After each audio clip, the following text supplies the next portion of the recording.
What's going on, everybody? I am here with Sebastian, who is coming to us from the Porn Reboot implementation program. We are honored to have him. He is an absolute baller, and I am so excited to be able to speak with him today. Sebastian, how are you? I'm doing very good at the moment. Thank you for asking. Yeah, man. First of all, let me just get a little bit of information from you. You came to us, like I said, from the Porn Reboot implementation program. How did you go about finding that group to begin with? Watching YouTube videos with JK a long time ago, that was, I think, in 2020, even earlier. And then I did research on his programs and I saved up money and then I got in eventually. Good for you, man. I'm so glad you did. Because, fun fact about you, you're also a musician. Is that correct? Yes, that's my Yeah. job. Yeah. You're a full-time guitarist. Is that right? Yeah. That's amazing. From one musician to another. That's really, Yeah, really exactly. cool. Yeah, dude. So, when you first joined the group, if you feel comfortable with sharing, what were some of the things that you may have been struggling with at that time? Like in the group or personally with the addiction? Let's say, like, before the time you joined the group, what were maybe besides like your compulsive behaviors and things, like did you have perhaps some struggles with things like self-esteem or anxiety, or where were you at before you joined the program? Yeah, I was struggling with actually sexual performance anxiety. That was the thing, which is because of the porn thing, the porn addiction. And besides that, that was actually the main issue, and I was just wasting a lot of time watching pornography. Yeah. In other aspects, I was doing fine regarding my career and my goals, but that was hell for me with the addiction and also. Yeah, that performance anxiety, do you think that came about from your porn addiction? Yes, because I developed, due to years and years of watching porn, I developed PID, and I also developed porn-induced fetishes. Yeah, when I was with a woman, I wasn't turned on naturally. I had to think about porn scenes. I couldn't get it up as easily, and yeah, that was the thing, and I felt really bad, and I knew that it wasn't anything wrong with me in health terms because I'm an athlete. I was an athlete, and I'm still working out. I'm eating very good. I'm sleeping well. Yeah, it was because of the pornography. Yeah. Yeah, thank you so much for sharing that. And I know for a fact, first of all, full transparency, myself included, there's a lot of guys out there who can absolutely relate. So thank you for being vulnerable and thank you for sharing that. But Yeah, no with problem. all that being said, you go about joining the group, and after you spent some time in there, you're getting to know guys in the group, you're being exposed to a lot of different tools and techniques, and maybe even the coaching calls we can dive into. But Yeah. the more time you spent in the group, what are some of the changes that you noticed over time? I started to become more aware of what's actually happening in my mind and where are those urges coming from. No, boundaries played a vital role in this area, like to placing boundaries with social media, people. It was very challenging, so to say. And in the beginning, I didn't actually follow them through. And then, of course, my recovery was much harder. But when I started to implement those boundaries and take it very seriously, like with 100% effort to put them and follow everything by the book, then I started to see the results in my recovery. Yeah, I love how you said that. It's like the moment you like really put your nose in the book and you Yeah, really began to implement, the system works. Like yeah. you really began to see changes. That's awesome. I love how you said like you had a newfound sense of awareness. And I think that is so powerful. Can you expand on that a little bit? Can you give us an example? If you're Yeah, before it was so before the group, before JK, before all the videos, it was mostly willpower, just abstaining, and yeah, that was mostly it. So I wasn't aware of what's going on. And then when I was like relapsing over and over, even after 2 weeks, 6 weeks, 4 weeks, and then more often, then I was like, why I can't do this, like what's going on. And when I got in the program and I've understand the things that are happening in my brain, I started to become more aware of the emotions, the triggers that were going on. And then because of that awareness, I could have used, I was using the tools, and it was much easier to actually step away from pornography and masturbation and find other ways to cope with my problems. Yeah. Good for you, man. I'm really happy that you were able to get that awareness. That's super, super powerful stuff. During your time in the program, what are some other key wins or some other wins that come to your mind that stick out to you?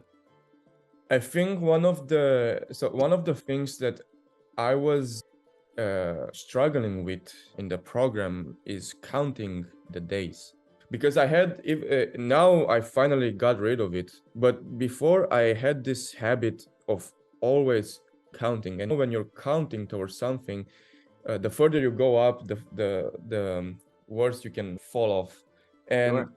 after each slip or relapse, I was emotional because of that, because it was like some kind of reset.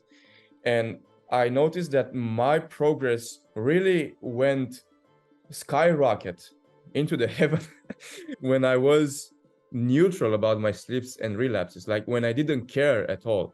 That was when my recovery really went high speed, because when I was reacting emotionally to my relapses, especially, and I was just reinforcing in my subconscious mind over and over again, and it was actually harder to recover from it.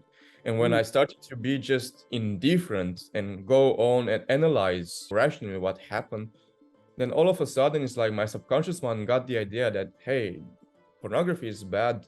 There were actually less and less urges to watch it, and it was much easier to just stay away from it. So yeah. That's so good. I really like how you made that distinction. It's like slips, they might happen, but if they do, slips are only data.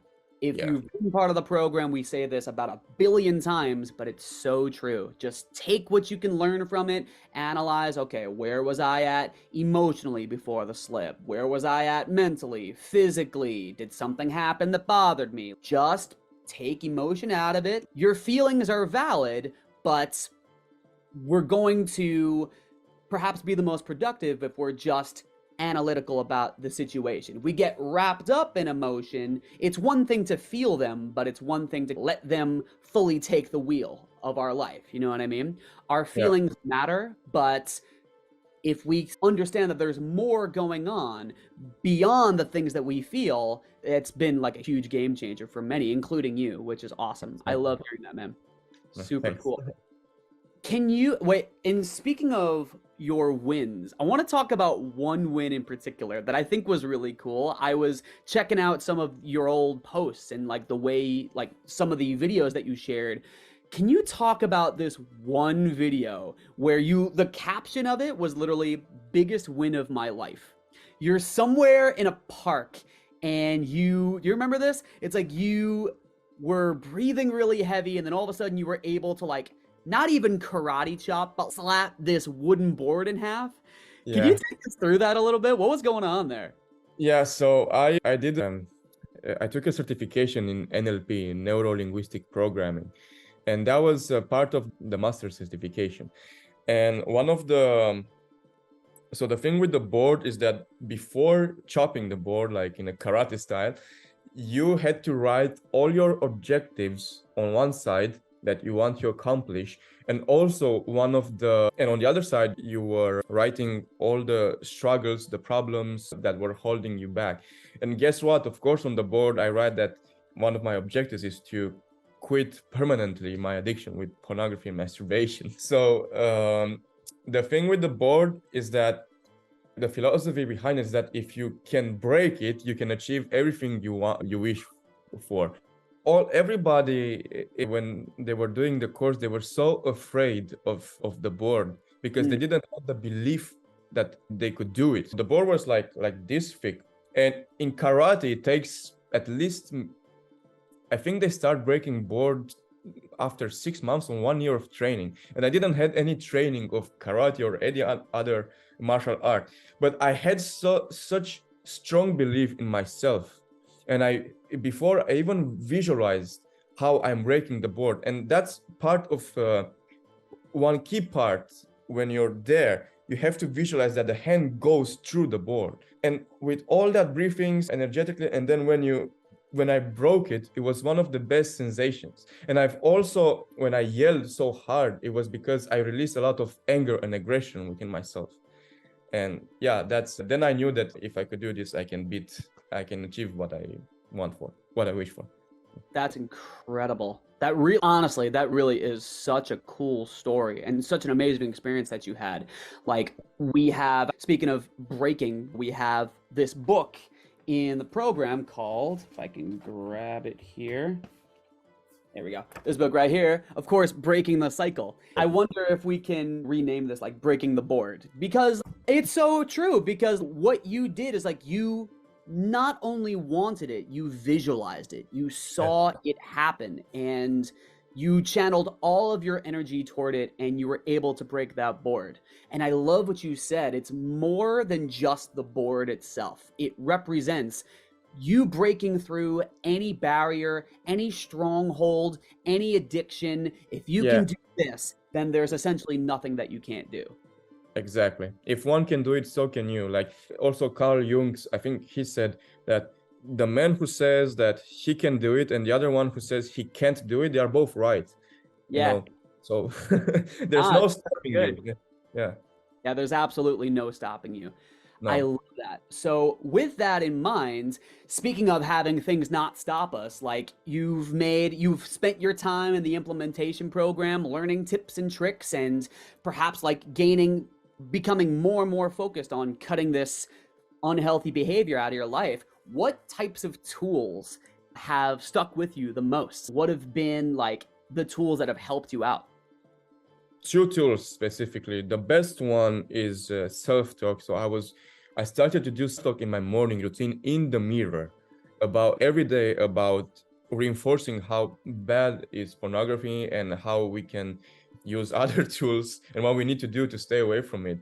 So self-talk was the key for me. And then the other one was rational exercise. Because as a musician, as you probably know, music, if that's your job as a person, it's emotion. Music is emotion. So of course, I was naturally very emotional about many things. That was one of the challenges because I had to get control over it. Most of my relapses and slips were because I was feeling emotional and I was irrational most of the time. So I had to challenge that a lot, always writing. And in the beginning, I was writing a lot because when you write, it goes directly to your subconscious mind. And afterwards, after a few months, I managed to do it in my head. It became natural. So now I've also read a book, I think it's called A Guide to Rational Living. That was a bit hard. It's written by a therapist, by a psychiatrist, I think. But it helped a lot with this, to be rational about what's going on. So good. So good. I suppose one important thing that I want to ask you is you had mentioned the way you operated and the way you felt before joining the program. A lot of what you said I can certainly relate to. Having gone through, learned, and experienced all the things that you have while you were in the group and beyond, what would you say, or what type of advice would you say to somebody who might have been where you were before they joined the program? Maybe they're feeling anxious or despondent or apathetic, struggling in silence the way you and I have. What would you say to a brother like that?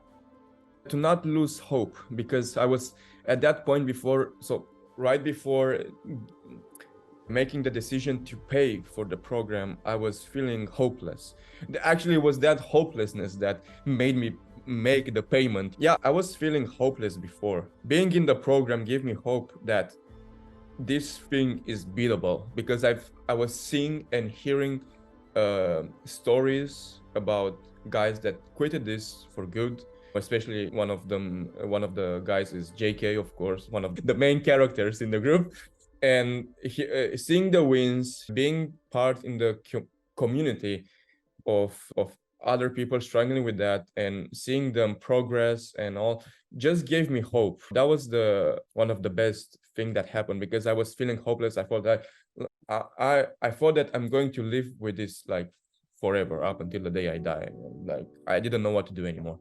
But after and in the program, I was like, hey, I'm progressing, so with commitment, I'm going to beat this. Yeah. That's awesome. Take it straight from Sebastian to anybody who hears this. Do not lose hope. There No. is help, there is community, and there's brotherhood. And on that note, would you recommend this program to somebody who might be still feeling that hopelessness? Oh yeah, definitely, definitely. I recommend. This is not something that you should do alone. Actually, if you're doing it alone, that's when you're going to get very hopeless. Like, I thought at some point, like, being 100% transparent, being 100% honest, I see it. I saw it like this: only three options. Either I was going in the mountains somewhere, away from technology. Either I was going to prison where I couldn't have phones or internet, or death. So that was the extreme point that I got. Like, I didn't see any other way, you know. So I definitely recommend the program, because you're not using willpower anymore. You have an understanding. So yeah, go for it. And don't wait, because you think you have time, and then 1 year passes, you still have this problem. 2 years, you still have the addiction. 3 years, and then 6 years, and you look back and you're 30 years old and you still have this. Do it now. So yeah.